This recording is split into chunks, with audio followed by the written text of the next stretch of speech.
now you've made ricotta, here's a recipe I'd love to share with you that I make when I have ricotta, and particularly homemade, freshly made ricotta to hand.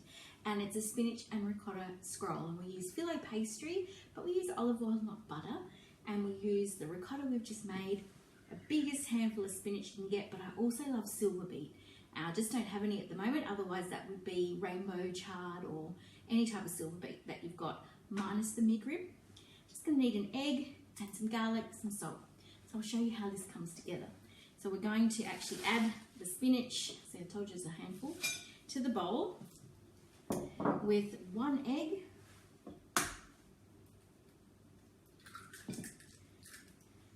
all of the ricotta that we just made. Oh, look at that beautifulness.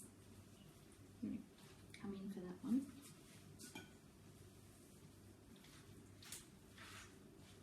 Okay, back out. And a good pinch of salt. So this time I'm going to do a couple of pinches of salt. Now the trick to this, so the egg is to bind everything. I don't cook the spinach because the egg binds it up. So otherwise, if you didn't have the egg in there, you would find that the spinach would cook and wilt and release moisture to the dish, which would make the pastry soggy. But because we've added the egg will grab in any moisture that the cooking spinach gives off. So that's a good little tip.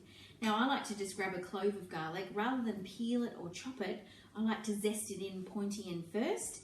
And I like to have this leaning on the dish for stability.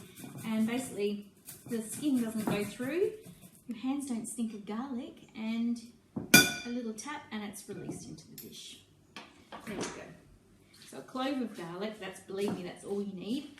Now other things you could add to this would be if you had some leftover roasted vegetables. It's absolutely delicious with pumpkin or potato or roasted carrot in here. And we're just going to mix it until it comes together. Back in there.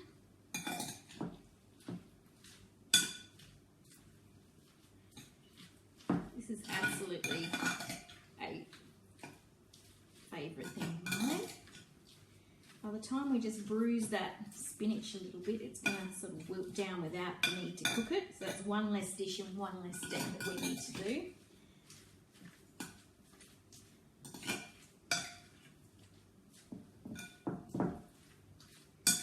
Okay, and we've got a pretty even coating there. I also love adding roasted capsicum to this. This is really just a base model.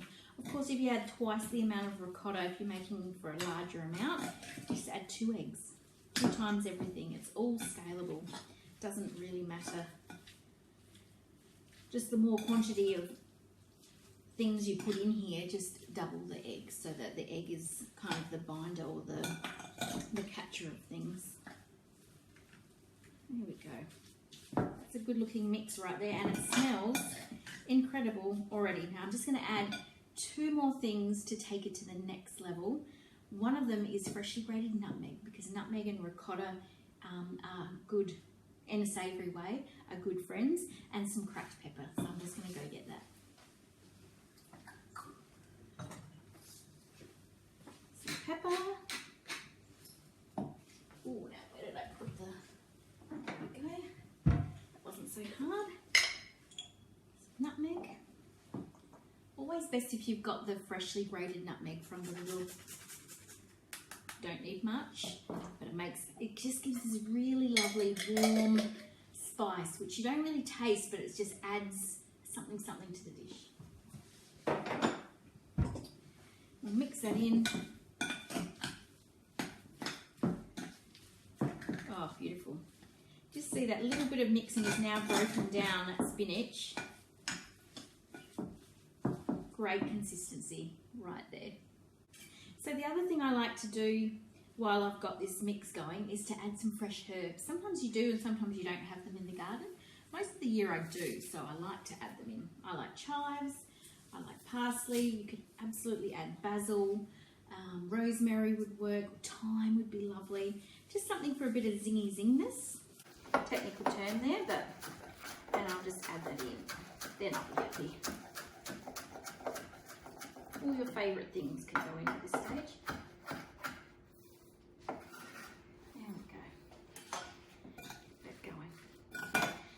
just going to add a beautiful zing and zest. You could also put the zest of a lemon in here, or lemon thyme would be fantastic. It's really up to you what you do with it. So I'm just going to open this thing of fresh phyllo pastry, so it hasn't been frozen.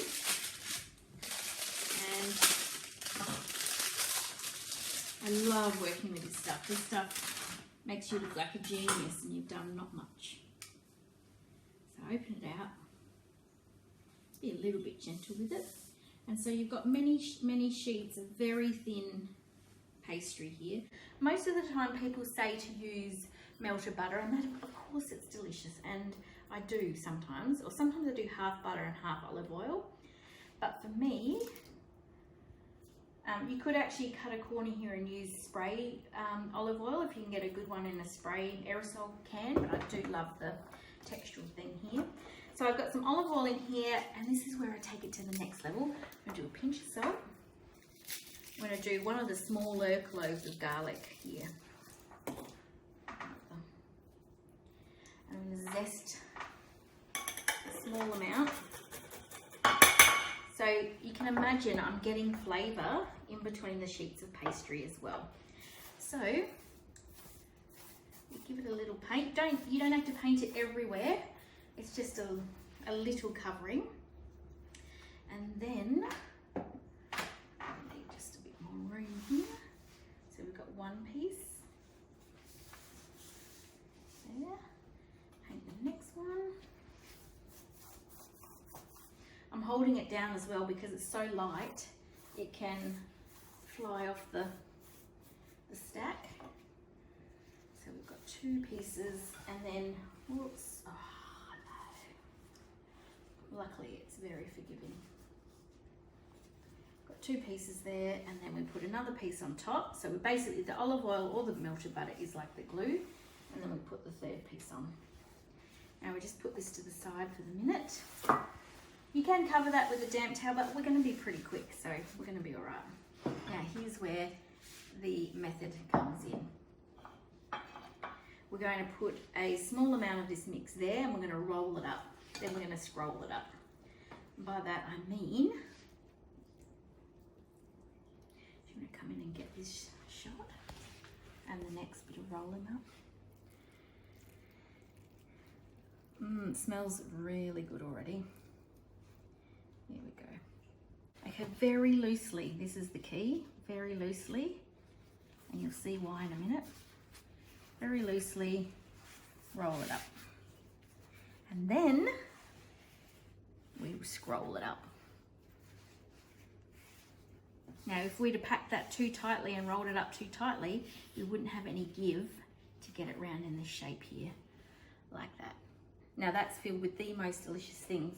What that gets topped with and put on a baking tray is some more of that delicious oil and a little bit more to kind of glue that tail in, and then we bake that in an oven.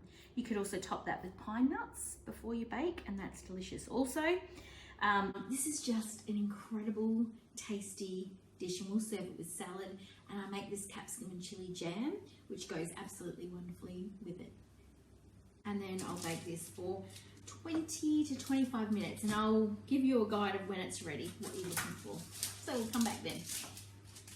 So not only is it ready, but my nose is telling me it's ready. It smells amazing. So I'm ready to get this spinach and ricotta scrolls out of the oven. They're crunchy, they're crispy, and even though it has that spinach in there, which when spinach cooks, it releases moisture, just by having that one egg, you've got a non-soggy bottom pastry. That's because we put that egg in there. I'm going to dish that up now and enjoy it for lunch. Now I've got this here with a garden salad. Just went and picked it. So put that on there. Look at that deliciousness. It's time to enjoy it now. My favourite part is the eating, and I can't begin to tell you how good it's been smelling.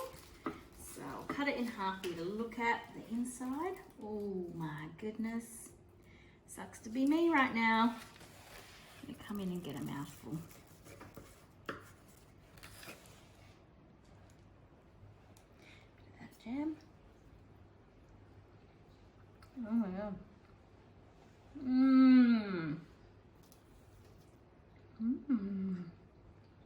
just want to go back again. I'm hungry. It tastes so good. Beautiful texture. To think that started off as 2 litres of milk. I really hope you give this a go.